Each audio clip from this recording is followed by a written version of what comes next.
ಶ್ರೀ ಗಣಪತಿ ಶಾರದಾ ಗುರುಭ್ಯೋ ನಮಃ. ಉತ್ತರಂ ಯತ್ ಸಮುದ್ರಸ್ಯ ಹಿಮಾದ್ರೇಶ್ಚೈವ ದಕ್ಷಿಣಂ ವರ್ಷಂ ತದ್ ಭಾರತಂ ನಾಮ ಭಾರತೀಯತ್ರ ಸಂತತಿ. ಶ್ರೋತೃಗಳಿಗೆ ಶ್ರೀ ಸ್ಕಾಂದ ಪುರಾಣದ ನಾಲ್ಕನೆಯ ಕಾಶಿ ಖಂಡದ ಪೂರ್ವಾರ್ಧದಲ್ಲಿ ತೀರ್ಥಾಧ್ಯಾಯ ವರ್ಣನ ತೀರ್ಥಾಧ್ಯಾಯ ವರ್ಣನ ಎಂಬ 6ನೆಯ ಅಧ್ಯಾಯಕ್ಕೆ ಸ್ವಾಗತ. ವ್ಯಾಸನು ಹೇಳುತ್ತಾನೆ: ಎಲೆ ಮಹಾಭಾಗನಾದ ಸೂತಮುನಿಯೇ, ವೇದಕ್ಕೆ ಸಮಾನವಾದುದು ಶ್ರದ್ಧೆಯಿಂದ ಕೇಳಿ ನಮಸ್ಕರಿಸುವ ಪುರುಷನಿಗೆ ಧರ್ಮ ಅರ್ಥ ಕಾಮ ಮೋಕ್ಷಗಳನ್ನು ದಯಗೈಯುವುದು ಆದ ಈ ಕಥೆಯನ್ನು ಕೇಳು. ಇದಾದ ಬಳಿಕ ಆ ಅಗಸ್ತ್ಯ ಮುನೀಶ್ವರನು ಶ್ರೀದೇವಿಯ ದರ್ಶನದಿಂದ ಮುಂಟಾದ ಅಮೃತ ನದಿ ಪ್ರವಾಹದಲ್ಲಿ ಮಡದಿಯೊಡನೆ ಮಿಂದು ನಿರತಿಶಯವಾದ ಆನಂದವನ್ನು ಪಡೆದನು. ಅಯ್ಯ ಸೂತನೆ, ವನ್ಯಕುಂಡದಲ್ಲಿ ಉದಿಸಿದವನು, ನಿರ್ಮಲ ಚಿತ್ತವುಳ್ಳವನು ಆದ ನೀನು ಪೌರಾಣಿಕರು ಹೇಳುವ ಈ ಸುಭಾಷಿತವನ್ನು ಏಕಾಗ್ರ ಚಿತ್ತದಿಂದ ಕೇಳು. ಪರೋಪಕಾರದಲ್ಲಿಯೇ ಮನಸ್ಸು ಎಚ್ಚರವಾಗಿರುವ ಸತ್ಪುರುಷರಿಗೆ ಸಮಸ್ತ ವಿಪತ್ತುಗಳು ಕಳೆದು ಅಡಿಗಡಿಗೂ ಸಂಪತ್ತುಗಳೇ ಲಭಿಸುತ್ತವೆ. ಪರೋಪಕಾರಕ್ಕಾಗಿ ಯಾವುದು ಕೊಡಲ್ಪಡುತ್ತದೆಯೋ ಅದಕ್ಕೆ ಸಮಾನವಾದ ಫಲವು ತೀರ್ಥ ಸ್ನಾನಗಳಿಂದಾಗಲಿ, ಅನೇಕ ವಿಧವಾದ ದಾನಗಳಿಂದಾಗಲಿ, ಉಗ್ರವಾದ ತಪಸ್ಸುಗಳಿಂದಾಗಲಿ ಪಡೆಯಲಾಗುವುದಿಲ್ಲ. ಮನಃಶುದ್ಧಿಯು ಉಂಟಾಗುವುದಿಲ್ಲ. ಪೂರ್ವದಲ್ಲಿ ವಿಧಾತೃವು ಪರೋಪಕಾರದಿಂದ ಲಭಿಸುವ ಪುಣ್ಯವನ್ನು, ದಾನಾದಿ ಸತ್ಕರ್ಮಗಳಿಂದ ಲಭಿಸುವ ಪುಣ್ಯವನ್ನು ತಕ್ಕಡಿಯಲ್ಲಿ ಹಾಕಿ ತೂಗಿದನು. ಆಗ ಮೊದಲಿನದೇ, ಅಂದರೆ ಪರೋಪಕಾರದಿಂದ ಲಭಿಸುವ ಪುಣ್ಯವೇ ಹೆಚ್ಚು ತೂಕವಾಯಿತು. ವೇದಾದಿ ಸಮಸ್ತ ಶಾಸ್ತ್ರಗಳನ್ನು ಚೆನ್ನಾಗಿ ಮಥಿಸಿ ನೋಡಿದರೆ ಇದೇ ನಿರ್ಣಯವೆಂದು ತಿಳಿದು ಬರುತ್ತದೆ. ಪರೋಪಕಾರಕ್ಕಿಂತ ಧರ್ಮವಿಲ್ಲ, ಪರ ಅಪಕಾರಕ್ಕಿಂತ ಮಿಗಿಲಾದ ಪಾಪವಿಲ್ಲ. ಪರೋಪಕಾರವನ್ನು ಮಾಡಿದ ಅಗಸ್ತ್ಯವನಿಗೆ ಲಭಿಸಿದ ಮಹಾಲಕ್ಷ್ಮಿಯ ಸಂದರ್ಶನವೇ ಇದಕ್ಕೆ ನಿದರ್ಶನ. ಅಪರಿಮಿತವಾದ ಅಂತಹ ಕಾಶಿ ವಿರಹದ ದುಃಖವೆಲ್ಲಿ? ಯಾರಿಗೂ ದುರ್ಲಭವಾದ ಸಾಕ್ಷಾತ್ ಲಕ್ಷ್ಮೀದೇವಿಯ ಶುಭಮುಖ ದರ್ಶನವೆಲ್ಲಿ? ಆನೆಯ ಕಿವಿಯಂತೆ ಮಾನವನ ಈ ಬಾಳೆಂಬುದು, ಸಮಸ್ತ ಸಂಪತ್ತುಗಳೆಂಬುದು ತೀರಾ ಚಂಚಲವಾದವು. ಆದುದರಿಂದ ಪಂಡಿತನಾದವನು ಪರೋಪಕಾರವೆಂಬ ಸತ್ಕರ್ಮವನ್ನು ಆಚರಿಸತಕ್ಕದ್ದು. ಯಾವ ಮಹಾಲಕ್ಷ್ಮಿಯ ಸ್ಮರಣ ಮಾತ್ರದಿಂದಲೇ ಮಾನವನು ಮಹೋನ್ನತನಾಗಿ ಭೋಗಭಾಗ್ಯಗಳನ್ನು ಅನುಭವಿಸುವನೋ ಅಂತಹ ಆ ದೇವಿಯನ್ನು ಪ್ರತ್ಯಕ್ಷವಾಗಿಯೇ ಕಂಡು ಆ ಮುನಿಪುಂಗವನ್ನು ಕೃತಕೃತ್ಯನಾದನು. ತರುವಾಯ ಆತನು ಹಾಗೆಯೇ ಮುಂದುವರಿಯುತ್ತಾ ಪುರ ಸಂಹಾರಕನಾದ ಸಾಕ್ಷಾತ್ ಪರಮೇಶ್ವರನೇ ನೆಲೆಸಿರುವ ಶ್ರೀಶೈಲವನ್ನು ಕಂಡನು. ಒಡನೆಯೇ ಸುಪ್ರೀತ ಮನಸ್ಕನಾದ ಆ ಮುನಿಯು ತನ್ನ ಮಡದಿಯಾದ ಲೋಪಾಮುದ್ರೆಯನ್ನು ಕುರಿತು, ಕೆಲವು ಕಾಂತೆ, ಕಾಂತತರವು ಅತ್ಯುತ್ತಮವೂ ಆದ ಈ ಶ್ರೀಶೈಲವನ್ನು ಎಲ್ಲಿಂದಲೇ ನೋಡು. ಮಾನವರಿಗೆ ಯಾವುದರ ದರ್ಶನ ಮಾತ್ರದಿಂದಲೇ ಈ ಭವದಲ್ಲಿ ಪುನರ್ಭವವೆಂಬುದು ಎಂದಿಗೂ ಉಂಟಾಗುವುದಿಲ್ಲವೋ ಅಂತಹ ಸಂಪತ್ಕರವಾದ ಈ ಶ್ರೀಶೈಲ ಪರ್ವತದ ಶಿಖರವು ಇದೆ 24 ಯೋಜನಗಳ ದೂರ ಹರಡಿ ಸರ್ವಲಿಂಗಮಯವಾಗಿರುವುದರಿಂದಲೇ ಈ ಪರ್ವತಕ್ಕೆ ಪ್ರದಕ್ಷಿಣೆಯನ್ನು ಮಾಡತಕ್ಕದ್ದು ಎಂದು ಹೇಳಿದನು. ಲೋಪಾಮುದ್ರೆಯು ಕೇಳುತ್ತಾಳೆ: ಸ್ವಾಮಿಯೇ, ತಾವು ಅಪ್ಪಣೆ ಕೊಟ್ಟುದಾದರೆ ನಮ್ಮಲ್ಲಿ ಒಂದು ವಿಷಯವನ್ನು ಅರಿಕೆ ಮಾಡ ಬಯಸುತ್ತೇನೆ. ಪತಿಯ ಆಜ್ಞೆಯಿಲ್ಲದೆ ಪತ್ನಿಯು ಏನನ್ನಾದರೂ ಕೇಳಿದರೆ ಪತಿತೆಯಾಗುತ್ತಾಳೆಯಲ್ಲವೇ? ಅಗಸ್ತ್ಯನು ಹೇಳುತ್ತಾನೆ: ದೇವಿ, ನೀನು ಏನನ್ನು ಕೇಳ ಬಯಸುವೆಯೋ ಅದನ್ನು ಯಾವ ಶಂಕೆಯೂ ಇಲ್ಲದೆ ಕೇಳು. ನಿನ್ನಂತಹ ಸಾಧ್ವಿಯರ ಮಾತು ಪತಿಯಾದವನಿಗೆ ಎಂದಿಗೂ ಖೇದವನ್ನು ಉಂಟು ಮಾಡುವುದಿಲ್ಲ. ಆ ಮುನಿಯು ಇಂತೆನ್ನಲು ಲೋಪಾಮುದ್ರಾದೇವಿಯು ಆತನನ್ನು ನಮಸ್ಕರಿಸಿ ಸಮಸ್ತ ಮಾನವರ ಉಪಕಾರಕ್ಕಾಗಿಯೂ ತನಗುಂಟಾದ ಸಂದೇಹದ ನಿವಾರಣೆಗಾಗಿಯೂ ಆತನನ್ನು ಕುರಿತು ಭಕ್ತಿ ನಮ್ರಳಾಗಿ ಈ ರೀತಿಯಾಗಿ ಹೇಳಿದಳು. ಲೋಪಾಮುದ್ರೆಯು ಹೇಳುತ್ತಾಳೆ: ಪ್ರಿಯನೇ, ಶ್ರೀಶೈಲ ಶಿಖರವನ್ನು ಕಂಡ ಮೇಲೆ ಮಾನವರಿಗೆ ಪುನರ್ಜನ್ಮವೇ ಇರುವುದಿಲ್ಲ ಎಂಬ ವಚನವಿರುವುದಲ್ಲವೇ? ಇದೇ ಸತ್ಯವಾಗಿದ್ದರೆ ಇನ್ನು ಎಲ್ಲರೂ ಕಾಶಿ ಕ್ಷೇತ್ರವನ್ನು ಬಯಸುವುದೇಕೆ? ಅಗಸ್ತ್ಯನು ಹೇಳುತ್ತಾನೆ: ಎಲೆ ವರಾರೋಹೆ, ಕೇಳು.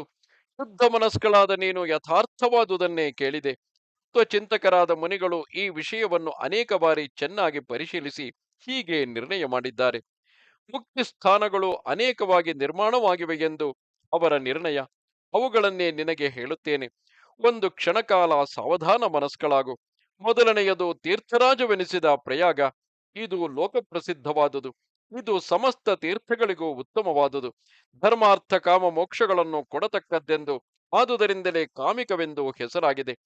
ನೈಮಿಷ, ಕುರುಕ್ಷೇತ್ರ, ಗಂಗಾದ್ವಾರ ಅಥವಾ ಹರಿದ್ವಾರ, ಅವಂತಿ, ಅಯೋಧ್ಯೆ, ಮಧುರೆ, ದ್ವಾರಕ, ಅಮರಾವತಿ, ಸರಸ್ವತಿ ಸಾಗರ ಸಂಗಮ, ಗಂಗಾ ಸಾಗರ ಸಂಗಮ, ಕಾಂತಿ, ತ್ರ್ಯಂಬಕ, ಸಪ್ತ ಗೋದಾವರಿ ತೀರ, ಕಾಲಂಜರ ಪ್ರಭಾಸ, ಅಂತೆಯೇ ಬದರಿಕಾಶ್ರಮ, ಮಹಾಲಯ, ಓಂಕಾರ ಕ್ಷೇತ್ರ, ಪುರುಷೋತ್ತಮ ಕ್ಷೇತ್ರಗಳು, ಗೋಕರ್ಣ, ಭೃಗುಕೃಚ್ಛ, ಭೃಗುತುಂಗ, ಪುಷ್ಕರ, ಶ್ರೀಪರ್ವತ, ಧಾರಾತೀರ್ಥ ಮೊದಲಾದ ತೀರ್ಥಗಳು ಸತ್ಯವೇ ಮೊದಲಾದ ಮಾನಸ ತೀರ್ಥಗಳು ಇವುಗಳೆಲ್ಲವೂ ಮುಕ್ತಿಪ್ರದಗಳೆಂಬ ವಿಷಯದಲ್ಲಿ ವಿಚಾರ ಮಾಡಬೇಕಾಗಿಲ್ಲ. ಪಿತಾಮಹರನ್ನು ಅವರ ಸಂತತಿಯವರನ್ನು ಋಣದಿಂದ ಪಾರು ಮಾಡತಕ್ಕದ್ದು ಗಯಾ ತೀರ್ಥವೆಂದು ಹೇಳಲಾಗಿದೆ. ಲೋಪಾಮುದ್ರೆಯು ಕೇಳುತ್ತಾಳೆ, ಎಲೈ ಮಹಾಮತಿಯೇ, ನೀನು ಹೇಳಿದ ಆ ಮಾನಸ ತೀರ್ಥಗಳನ್ನು ಅವು ಯಾವುವುಗಳು ಎಂಬುದನ್ನು ಅಪ್ಪಣೆ ಕೊಡಿಸಬೇಕು. ಅಗಸ್ತ್ಯನು ಹೇಳುತ್ತಾನೆ, ಕೆಲವು ಅನಘಳೆ, ಯಾವುಗಳಲ್ಲಿ ಸ್ನಾನ ಮಾಡುವುದರಿಂದ ಮಾನವನು ಪರಮ ಪದವನ್ನು ಸೇರುವನೋ ಆ ಮಾನಸ ತೀರ್ಥಗಳನ್ನು ಹೇಳುತ್ತೇನೆ ಕೇಳು. ಸತ್ಯ, ಸಮ, ಇಂದ್ರಿಯ ನಿಗ್ರಹ, ಸರ್ವಭೂತ ದಯೆ, ಆರ್ಜವ, ದಾನ, ದಮ, ಸಂತೋಷ, ಬ್ರಹ್ಮಚರ್ಯೆ, ಪ್ರಿಯವಾದಿತ್ವ, ಜ್ಞಾನ, ಧೃತಿ, ತಪಸ್ಸು, ಮನಃಶುದ್ಧಿ ಇವುಗಳೆಲ್ಲವೂ ತೀರ್ಥಗಳೆಂದು ಪ್ರಸಿದ್ಧಗಳಾಗಿವೆ. ಇವುಗಳಲ್ಲೆಲ್ಲ ಮನಃಶುದ್ಧಿ ಎಂಬ ತೀರ್ಥವೇ ಉತ್ತಮೋತ್ತಮವಾದುದು. ಸುಮ್ಮನೆ ನೀರಿನಲ್ಲಿ ದೇಹವನ್ನು ಮುಳುಗಿಸುವುದೇ ಸ್ನಾನವೆನಿಸುವುದಿಲ್ಲ. ದಮವೆಂಬ ತೀರ್ಥದಲ್ಲಿ ಮಿಂದು ಶುದ್ಧನು ಮನಸ್ಸಿನ ಮಲವನ್ನು ಕಳೆದವನು ಆದಲ್ಲಿ ಆ ಮಾನವನೇ ಸ್ನಾನ ಮಾಡಿದವನೆಂದು ಹೇಳಬೇಕು. ಲೋಭಿಯು, ಪಿಶುನನ್ನು, ಕ್ರೂರಿಯು, ದಾಂಭಿಕನು, ರಾಗಾದಿ ವಿಷಯಗಳಲ್ಲಿ ತೊಡಗಿದ ಮನಸ್ಸುಳ್ಳವನು ಆದ ಮಾನವನು ಸಮಸ್ತ ತೀರ್ಥಗಳಲ್ಲಿಯೂ ಸ್ನಾನ ಮಾಡಿದರೂ ಶುದ್ಧನಾಗುವುದಿಲ್ಲ. ಆ ಪಾಪಿಷ್ಠನು ಅಶುದ್ಧನೇ ಸರಿ. ನೀರಿನಲ್ಲಿ ಸ್ನಾನ ಮಾಡಿ ಮೈ ಕೊಳೆಯನ್ನು ಕಳೆದ ಮಾತ್ರದಿಂದಲೇ ನರನು ನಿರ್ಮಲನಾಗುವುದಿಲ್ಲ. ಮನಸ್ಸಿನ ಕೊಳೆಯನ್ನು ಕಳೆದರೆಯೇ ಅವನು ನಿರ್ಮಲನೆನಿಸುತ್ತಾನೆ. ಜಲಚರಗಳು ನೀರಿನಲ್ಲಿಯೇ ಹುಟ್ಟುತ್ತವೆ, ಸಾಯುತ್ತವೆ. ಮನಸ್ಸಿನ ಮಾಲಿನ್ಯವನ್ನು ಕಳೆದುಕೊಳ್ಳದ ಆ ಜಂತುಗಳು ಸ್ವರ್ಗಕ್ಕೆ ಎಂದಿಗೂ ಹೋಗುವುದಿಲ್ಲ. ವಿಷಯೋಪಭೋಗಗಳಲ್ಲಿ ಅತಿಯಾದ ಅಭಿಲಾಷೆಯೇ ಮನಸ್ಸಿನ ಮಲವೆಂದು ಹೇಳಲಾಗಿದೆ. ಅವುಗಳಲ್ಲಿಯ ವಿರಾಗವೇ ಮನೋನೈರ್ಮಲ್ಯವೆಂದು ಉದಾಹೃತವಾಗಿದೆ. ಒಳಗೆ ಅಡಗಿರುವ ದೌಷ್ಟ್ಯವುಳ್ಳ ಚಿತ್ತವು ತೀರ್ಥ ಸ್ನಾನದಿಂದ ಶುದ್ಧವಾದೀತೆ. ಕೆಂಡದ ಗಡಿಗೆ 1000 ಬಾರಿ ನೀರಿನಿಂದ ತೊಳೆದರೂ ಹೇಗೆ ಅಶುದ್ಧವೇ ಆಗಿರುತ್ತದೆಯೋ ಹಾಗೆ ಚಿತ್ತವು ಶುದ್ಧವಾಗುವುದಿಲ್ಲ. ದಾನ, ಯಾಗ, ತಪಸ್ಸು, ಶೌಚ, ತೀರ್ಥ ಸೇವೆ, ಪುರಾಣಾದಿಗಳ ಶ್ರವಣ ಇವುಗಳೆಲ್ಲವೂ ಚಿತ್ತವೊಂದು ನಿರ್ಮಲವಾಗಿದ್ದರೆ ತೀರ್ಥಗಳೆನಿಸುತ್ತವೆ. ಇಂದ್ರಿಯ ಗ್ರಾಮಗಳನ್ನೆಲ್ಲ ಗೆದ್ದವನು ಎಲ್ಲಿ ನೆಲೆಸಿದ್ದರಲ್ಲೇ ಕುರುಕ್ಷೇತ್ರ, ನೈಮಿಷ, ಪುಷ್ಕರ ಮೊದಲಾದ ಕ್ಷೇತ್ರಗಳು ಇರುತ್ತವೆ. ರಾಗದ್ವೇಷಗಳೆಂಬ ಮಲವನ್ನು ಕಳೆಯುವ ಜ್ಞಾನದಿಂದ ಪವಿತ್ರವಾದ ಜ್ಞಾನವೆಂಬ ಜಲವುಳ್ಳ ಮನಸ್ಸೆಂಬ ತೀರ್ಥದಲ್ಲಿ ಸ್ನಾನ ಮಾಡಿದವನು ಪರಮ ಪದವನ್ನು ಪಡೆಯುತ್ತಾನೆ. ದೇವಿ, ಹೀಗೆ ನಿನಗೆ ಮಾನಸ ತೀರ್ಥಗಳ ಲಕ್ಷಣವನ್ನು ಹೇಳಿಯಾಯಿತು. ಇನ್ನು ಭೌಮಗಳೆನಿಸಿದ ತೀರ್ಥಗಳು ಹೇಗೆ ಪುಣ್ಯಪ್ರದಗಳೆಂಬ ವಿಷಯವನ್ನು ವಿವರಿಸುತ್ತೇನೆ ಕೇಳು. ಮಾನವನ ಶರೀರದಲ್ಲಿ ಕೆಲವು ಸ್ಥಳಗಳು ಪವಿತ್ರಗಳೆಂದು ಸಂಭಾವಿತವಾಗಿರುವಂತೆಯೇ ಭೂಮಿಯಲ್ಲಿಯೂ ಕೆಲವು ಪ್ರದೇಶಗಳು ಪುಣ್ಯತಮಗಳೆಂದು ತಿಳಿಯಲ್ಪಟ್ಟಿದೆ. ಭೂಮಿಯ ಪ್ರಭಾವದಿಂದಲೂ ಆಯಾಯ ಕ್ಷೇತ್ರದ ನೀರಿನ ಪ್ರಭಾವದಿಂದಲೂ ಮನನಶೀಲರಾದ ಮಹರ್ಷಿಗಳು ಪರಿಗ್ರಹಿಸಿ ನೆಲೆಸಿರುವುದರಿಂದಲೂ ತೀರ್ಥಗಳಿಗೆ ಪುಣ್ಯತೆಯುಂಟಾಗಿದೆ ಎಂದು ತಿಳಿಯಲಾಗಿದೆ. ಆದುದರಿಂದ ಭೌಮ ಮಾನಸಗಳೆಂಬ 2 ತೀರ್ಥಗಳಲ್ಲಿ ಯಾವನು ಸ್ನಾನ ಮಾಡುತ್ತಾನೆಯೋ ಅವನು ಮುಕ್ತನಾಗುತ್ತಾನೆ. 3 ದಿನಗಳ ಉಪವಾಸವನ್ನು ಆಚರಿಸದೆಯೋ, ತೀರ್ಥಕ್ಷೇತ್ರಗಳಿಗೆ ಯಾತ್ರೆ ಹೋಗದೆಯೋ, ಕಾಂಚನಗಳನ್ನು ಗೋವುಗಳನ್ನು ದಾನ ಮಾಡದೆಯೋ ಇರುವ ಮಾನವನು ದರಿದ್ರನಾಗಿ ಹುಟ್ಟುತ್ತಾನೆ. ತೀರ್ಥಯಾತ್ರೆಯಿಂದ ಯಾವ ಫಲವು ಉಂಟಾಗುವುದೋ ಅದು ಬಹಳವಾದ ದಕ್ಷಿಣೆಯುಳ್ಳ ಅಗ್ನಿಷ್ಠೋಮಾದಿ ಯಾಗಗಳನ್ನು ಮಾಡುವುದರಿಂದಲೂ ಉಂಟಾಗುವುದಿಲ್ಲ. ಯಾವನಿಗೆ ಕೈಕಾಲುಗಳು ಮನಸ್ಸು ಸ್ಥಿರವಾಗಿರುವವೋ, ವಿದ್ಯೆ, ತಪಸ್ಸು, ಕೀರ್ತಿಗಳಿರುತ್ತವೆಯೋ ಅವನೇ ತೀರ್ಥಯಾತ್ರೆಯ ಫಲವನ್ನು ಪಡೆಯುತ್ತಾನೆ.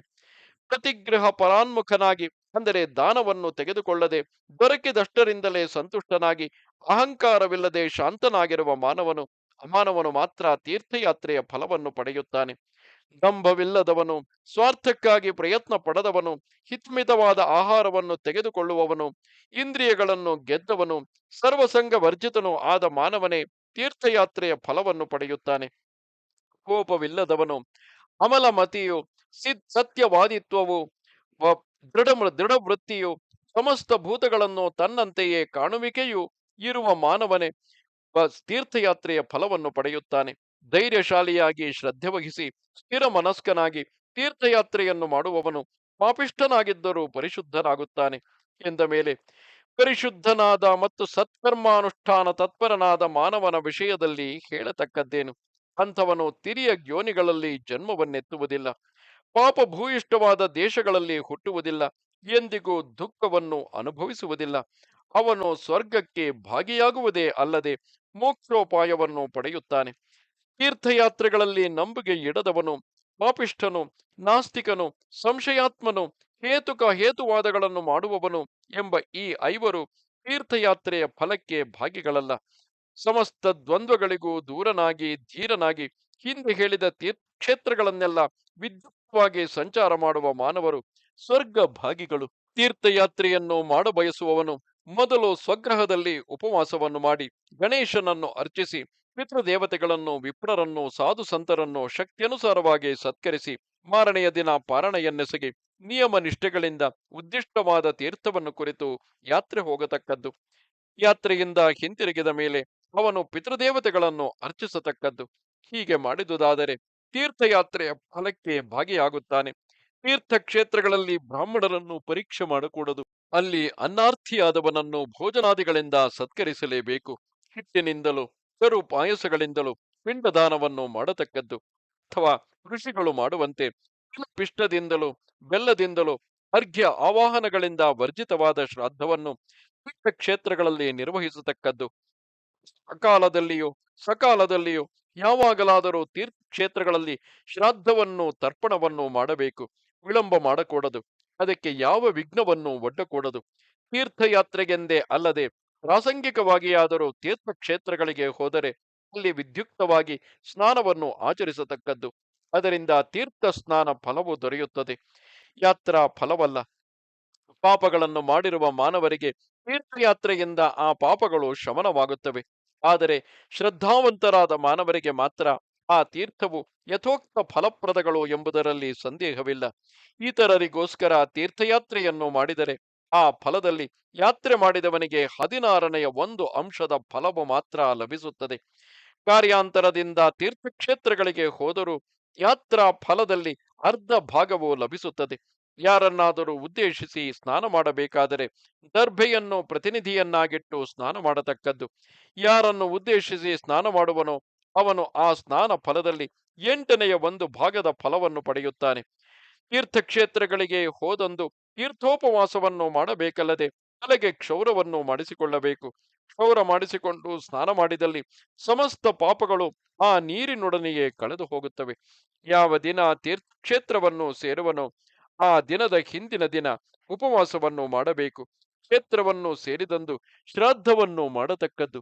ಕೆಲವು ಲೋಪಾಮುದ್ರೆಯೇ, ಪ್ರಸಂಗವಶದಿಂದ ನಿನಗೆ ಈ ತೀರ್ಥಯಾತ್ರಾ ವಿಷಯವನ್ನು ಹೇಳಿದ್ದಾಯಿತು. ಇದರಿಂದ ಸ್ವರ್ಗ ಸಾಧನೆಯಾಗುವುದು, ಮೋಕ್ಷೋಪಾಯವು ದೊರೆಯುವುದು. ಕಾಶಿ, ಕಾಂತಿ, ಮಾಯಾ, ಅಯೋಧ್ಯ, ದ್ವಾರಾವತಿ, ಮಧುರ, ಅವಂತಿ ಈ 7 ಮೋಕ್ಷಪ್ರದಗಳಾದ ಪುರಿಗಳೆಂದು ಪ್ರಸಿದ್ಧವಾಗಿವೆ. ಈ ಶ್ರೀಶೈಲ ಕ್ಷೇತ್ರವು ಸಮಸ್ತರಿಗೂ ಮೋಕ್ಷವನ್ನು ದೊರಕಿಸತಕ್ಕದ್ದು. ಇದಕ್ಕಿಂತಲೂ ಕೇದಾರ ಕ್ಷೇತ್ರವು, ಶ್ರೀಶೈಲ ಕೇದಾರ ಕ್ಷೇತ್ರಗಳಿಗಿಂತಲೂ ಪ್ರಯಾಗ ಕ್ಷೇತ್ರವು ಯಾತ್ರಿಕರಿಗೆ ಮೋಕ್ಷವನ್ನು ದೊರಕಿಸುವುದರಲ್ಲಿ ಶ್ರೇಷ್ಠವಾದವುಗಳು. ಪ್ರಯಾಗ ಕ್ಷೇತ್ರಕ್ಕಿಂತಲೂ ಅವಿಮುಕ್ತವೆನಿಸಿದ ಕಾಶಿ ಕ್ಷೇತ್ರವು ಅತ್ಯಂತ ಶ್ರೇಷ್ಠವಾದದ್ದು. ಈ ಕ್ಷೇತ್ರದಲ್ಲಿ ಮುಕ್ತಿಯು ದೊರಕುವಂತೆ ಯಾವ ಕ್ಷೇತ್ರದಲ್ಲಿಯೂ ದೊರಕುವುದಿಲ್ಲ. ಉಳಿದ ಎಲ್ಲ ಮುಕ್ತಿ ಕ್ಷೇತ್ರಗಳು ಕಾಶಿ ಪ್ರಾಪ್ತಿ ಫಲವನ್ನು ಕೊಡುತ್ತವೆ. ಕಾಶಿ ಕ್ಷೇತ್ರವನ್ನು ಸೇರಿದ ಮಾನವನು ಪಡೆಯುವ ಮುಕ್ತಿಯನ್ನು ತೀರ್ಥ ಕೋಟಿಗಳಿಂದಲೂ ಪಡೆಯಲಾಗುವುದಿಲ್ಲ. ಕೆಲವು ಲೋಪಾಮುದ್ರೆಯೇ, ಈ ವಿಷಯದಲ್ಲಿ ವಿಷ್ಣು ಗಣಗಳು ಶಿವಶರ್ಮನೆಂಬ ಬ್ರಾಹ್ಮಣನಿಗೆ ಹೇಳಿದ ಪುರಾತನವಾದ ಇತಿಹಾಸವೊಂದನ್ನು ನಿನಗೆ ಹೇಳುತ್ತೇನೆ.